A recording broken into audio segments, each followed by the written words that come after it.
I have so many ink samples that I haven't swatched, so I thought I would start a little teeny tiny new series called Swatch with Friends. This is Simone, and I am going to swatch inks from my friend Doug, who is Paper Dog here on YouTube and on Instagram, and she sent over some Papier Plume inks that I have never used before. I've been really drawn to the very same colors and shades, and I've been testing different ink makers who make these shades, and so she offered to send these three over. They are, let me just flip over on the page here, Papier Plume Caramel, Papier Plume Red Beans and Rice, and Papier Plume Moss Green.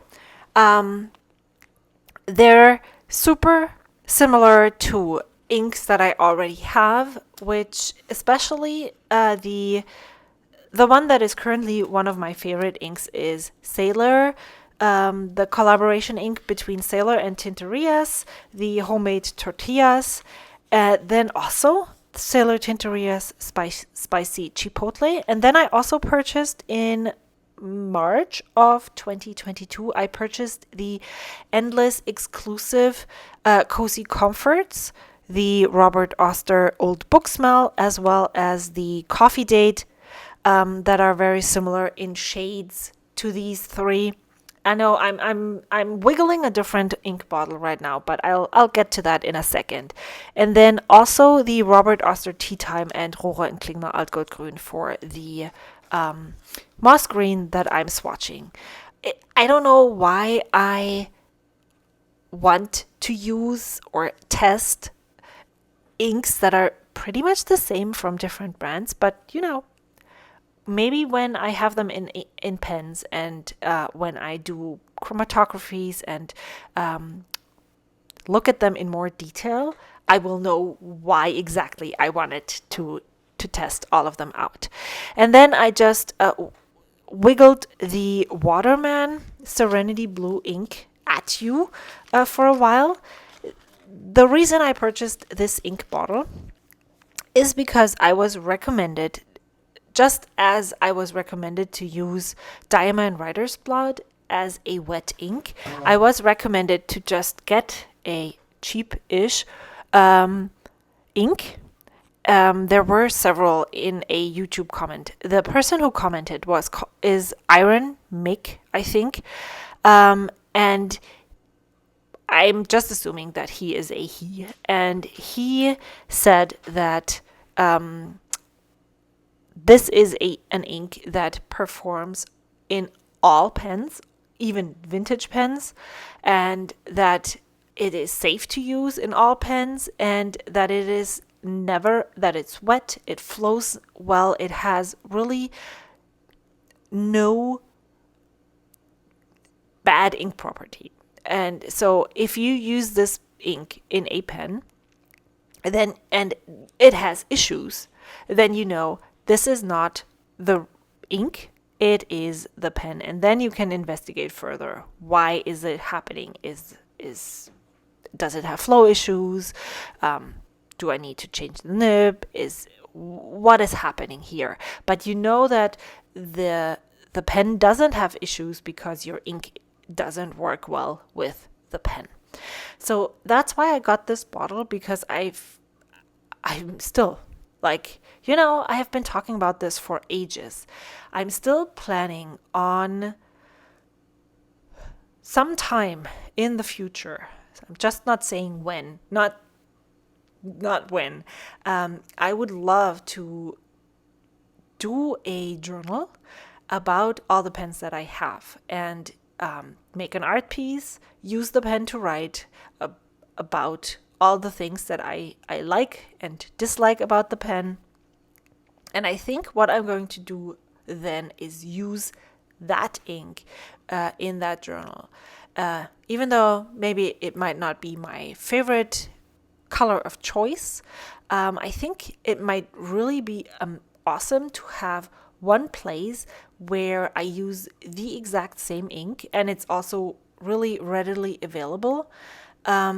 If this bottle is gone, I can just repurchase, and so I can actually compare the fountain pens more easily. If you use the very same ink in the pen, in each pen, then if you have a fine nib and it writes finer than a fine nib of a different brand, but you don't have the same ink in those pens, you don't know, is it finer because the ink is just drier and it's not flowing as nicely? What is the problem here? Or it doesn't really have to be a problem. It's just not, you can't easily compare. That's what I'm trying to say. And so that's what I probably will use that ink for. Ideally, I would ink this ink into all the new pens that I have to be able to have the same first writing experience. I'm not sure I'm that disciplined. I have some pens waiting for me and I want to use them with ink colors that I have already, I already have this pen assigned to this ink, if that makes sense. So I'm not so sure if that is actually going to happen, but that would be probably the ideal situation. And then you would actually be able to have the first impression of each of those pens would be not distorted by the ink that you use, because you never have a different ink in that pen. So now that I'm talking about it, maybe I should do that for all the future pens that I'm buying. I have to think about that some more. How do you approach new pens and inks? Do you use the very same ink to test every new pen? Or is that just an ideal pen situation that would be cool, but it's not happening because you're like me and you just can't with that? Let me know in the comments below. And I think I'm going back to regular me, showing you all the swatches that I have in my stash and comparing them in real life. So let's do a quick look, or let's look at the dried swatches. I'm just gonna look at these three. This one worked really well, that's for sure. Ever since Matt Gore of the Wet Pen mentioned that some inks dry with a gray tint on Tomoe River paper, I see it more and more. And I'm not sure if I'm happy about that or not. So I pulled out I have a lot of swatches of these colors because, of course, I'm drawn to them, and so I'm trying to collect more and more. These are the three that I have currently in my stash, that I sampled at some point. So here is Robert Oster Coffee Date. I have a bottle of this one. This is Papier Plume Caramel. It's lighter in the writing.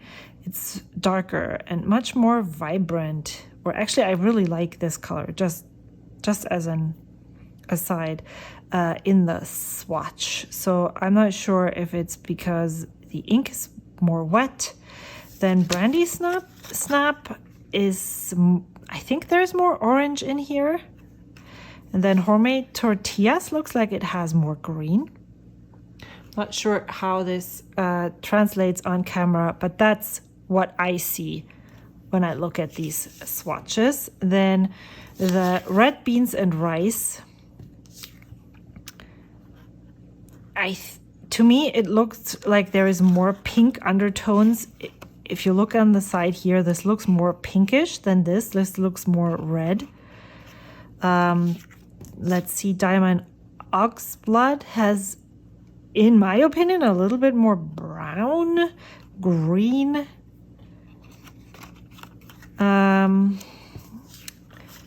Jayarbin Rouge Grenade looks more close to Oxblood.